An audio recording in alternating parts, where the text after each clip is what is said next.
Hello guys, back to my channel recipe ভালোবাসা জ্ঞান বসে তোমাদের স্বাগত জানাই। তো আবার একটা রেসিপি নিয়ে চলে যাচ্ছে মানাবে ফুলকপির পরোটা। তা চলো তুমি দেখতে থাকো। তো আজকে আমরা বানাবো ফুলকপির পরোটা। তা চলো ফুলকপির পরোটা আমরা তখন ফুলকপি কেটে নিই। আমি ধুয়ে নিয়েছি, আমরা ঘষে নেব।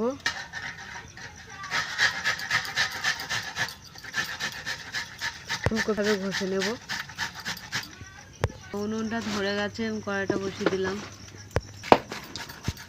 ফুলকপিগুলো আমরা এইভাবে ঘষে নিলাম। একটা ফুলকপি, এদিকে আমরা আলু নিলাম, ঘষে নেব আলুটা।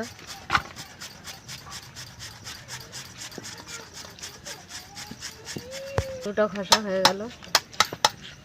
তো আমাদের কড়াটা গরম হয়ে গেছে, কড়াতে তেল দিয়ে দিচ্ছি। তো কালো জিরে দিয়ে দিলাম, ফুলকপিগুলো আমি দিয়ে দিলাম। সকালে বাজাবি ঘষাটা দিয়ে দিলাম,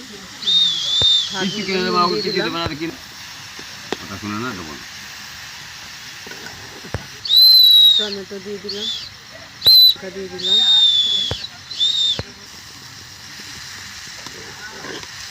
দিলাম, লঙ্কা দিয়ে দিলাম,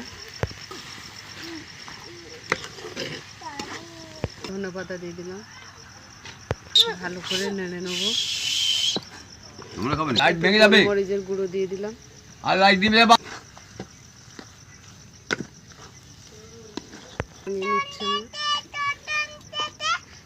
নিয়ে নিলাম আমরা এখানে 500 ময়দা নিয়ে নিলাম। তা দিয়ে দেবো আমরা। জোয়ান দিয়ে দিলাম, তিল দিয়ে দিলাম, ইনো দিয়ে দিলাম। ভালো করে মিশিয়ে নেব, দিয়ে দিলাম।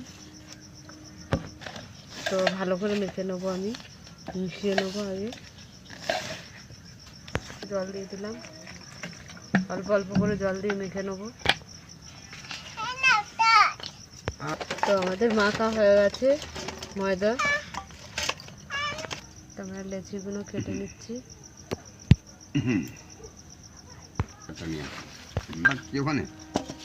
কাটা হয়ে গেছে, পুর ভরে নিচ্ছি। পরোটা বানানোটা ভরা হয়ে গেছে, আমরা এবার বেলে নেব। তো আমরা বেলে নিচ্ছি। তো আমরা গোল পরোটা বানিয়ে নেব।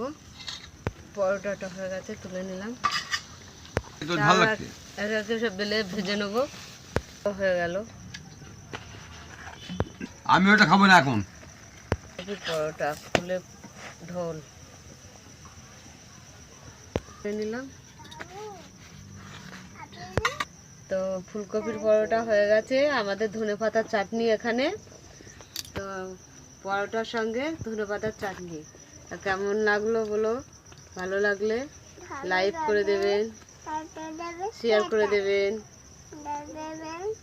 কমেন্ট করে দেবেন, সাবস্ক্রাইব করে দেবেন, ভিডিওটা দেখবেন।